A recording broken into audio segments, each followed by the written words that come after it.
A new wave of 360-degree video content is being created by many filmmakers worldwide at the moment. With the release of the first consumer VR headset, the Gear VR, it stands to reason that quite a lot of consumers will not be gamers but movie fans and purchasing headsets for movie-type experiences. At the forefront of this revolution is Jaunt VR, who recently secured close to $30 million in venture funding. Just recently, Jaunt has released some trailers and tech demos which we decided to check out using our Oculus DK2.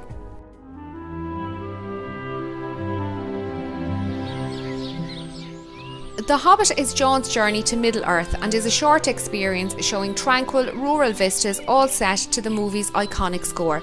You get to see some fleeting glimpses of Gandalf as he strolls through the countryside while you're transported from location to location by a fading black screen.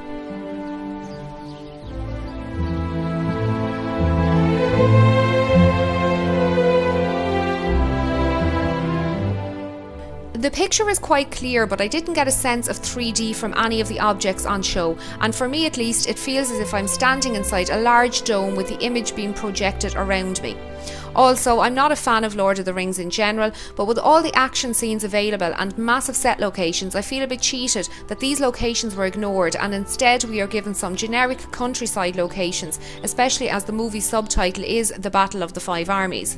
I think that if we were put into the centre of a battlefield, this would be a better demonstration of Jaunt's technology, allowing you to look around and see different characters battle each other, making the whole experience much more immersive.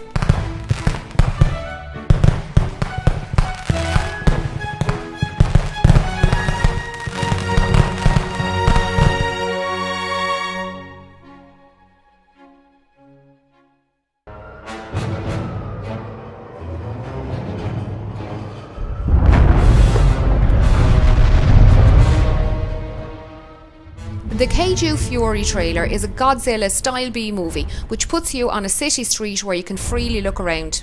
You jump between this location and a basement coffee shop where two terrified customers stare at the ceiling expecting it to cave in. This trailer is certainly a better use of VR and you actually feel tiny compared to the monster that comes towards you. The special effects are classic B-movie cheesy, but again this 30-second trailer is far too short to enjoy fully, as you will be turning your head wildly to take in the whole scene.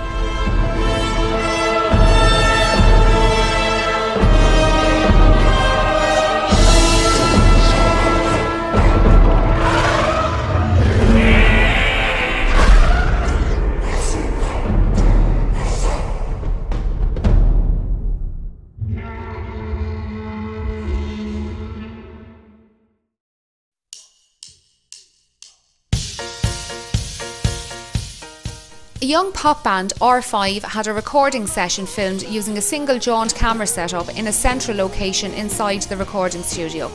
This demo is my personal favourite as it really does transport you into the scene and you can look around at all the band members as they play a pretty rocking tune. The picture quality for this particular experience seems a lot clearer than the other examples, and you have at least some time to enjoy the experience as it's longer than the 30-second trailers which jump from scene to scene.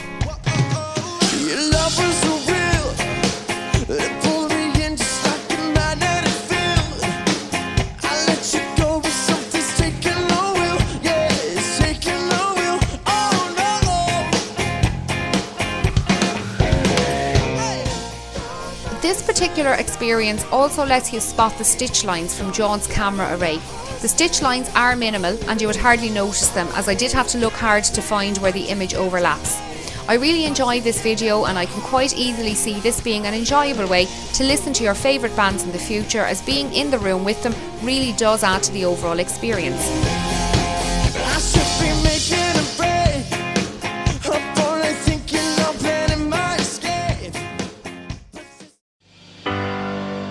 You were young and your heart was an open book.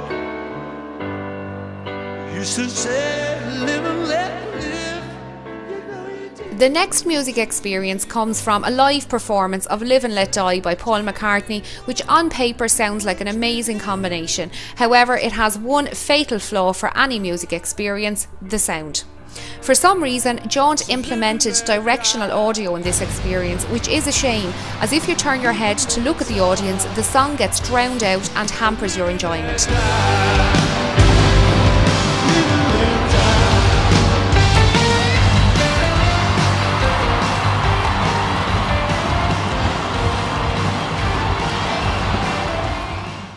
Also very noticeable in this particular experience, due to the wide open space, is the lack of resolution in the current Rift. Anything further than 20 feet away from your location will look quite fuzzy, but this is a hardware limitation and not Jaunt's recording method.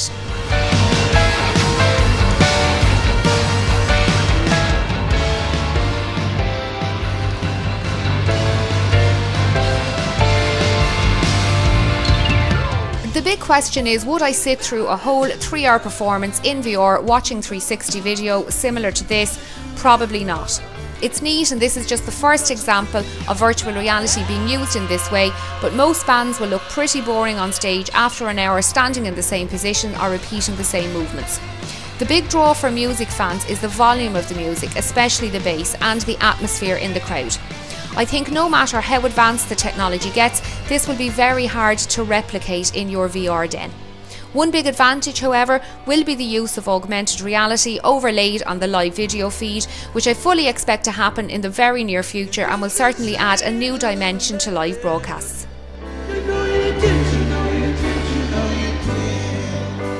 This ever-changing world in which we're living makes you give and cry.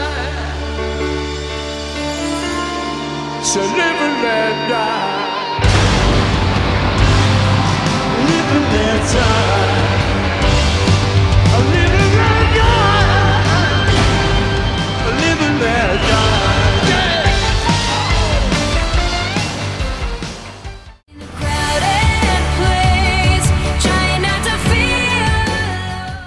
Next is my least favourite Jaunt Experience L, which is just a fashion shoot showing Jackie Lee from The Voice. The only interesting part of the video is the text overlay detailing the clothing Jackie is wearing. This will certainly be used in VR and AR when retail starts to take an interest in this new medium, as I could certainly see an episode of MTV Cribs using text overlays on items shown in the house, with product details such as price, where to purchase popping up as you direct your gaze at them.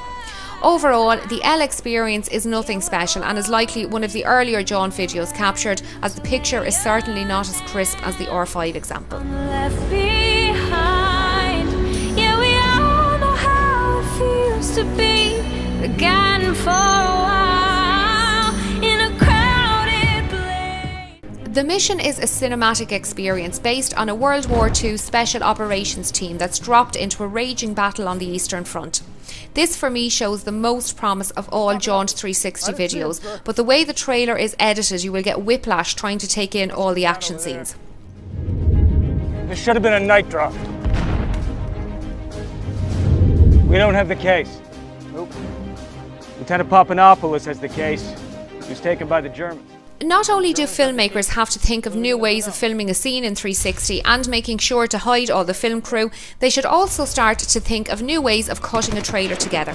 The mission, along with a lot of Jaunt's other trailers, are far too short to really appreciate the fact that you can fully look around your environment.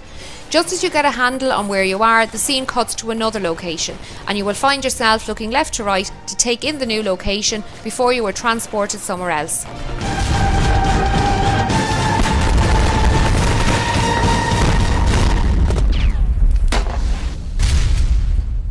Having quick cuts like this in action trailers has been a mainstay in Hollywood for years, but this does not work in VR. If the filmmaker just left the user in the heat of the battle for 30 seconds without swapping positions, this would be far more effective, as jumping from place to place, trying to show as much as possible, actually has the opposite effect, as the user doesn't have time to take in anything. The mission does have Jaunt's best 3D implementation on show, especially when you jump into the battle tank, but as I've stated before, the trailer is just far too short.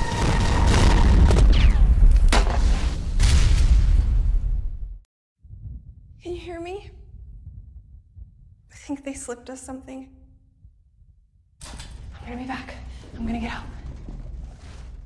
Finally, Black Mass is a horror-type experience that actually makes you an active participant in proceedings, as the actors talk directly to you, and this really does add to the immersion. The image quality for this trailer is pretty good, and the 3D effect is very noticeable on close-up objects. I especially like how transitions are handled by sinister goons placing a dark hood over your head and then removing it to reveal a new location. Horror and action movies seem to be a perfect fit for 360 video, and the Black Mass trailer is certainly intriguing.